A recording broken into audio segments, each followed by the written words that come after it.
కేంద్రంలో బీజేపీ నేతృత్వంలోని ఎన్డీఏ ప్రభుత్వం కొలువుదీరింది. మరోవైపు లోక్సభలో ప్రతిపక్ష నేత రాహుల్ గాంధీ సంపద అధిక లాభాలు తెచ్చిపెట్టేలా పెరుగుతూ వస్తోంది. ఇదేంటి, మోదీ ప్రభుత్వంలో రాహుల్ సంపద పెరగడమా అనే అనుమానం ప్రతి ఒక్కరికి వస్తుంది. మీరు చదివింది నిజమే.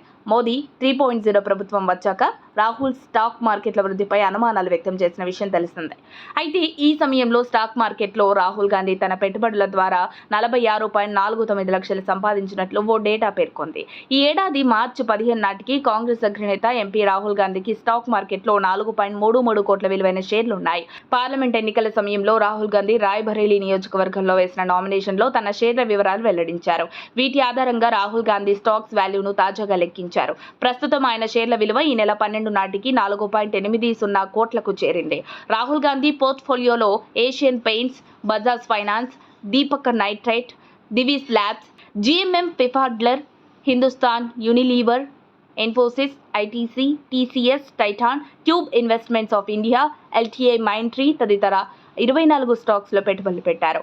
LTI Mindtree, Titan, TCS, Nestle India stocks మాత్రమే నష్టాల్లో ఉన్నాయి. మిగతా అన్ని స్టాక్స్ లాభాల్లోనే ఉన్నాయి.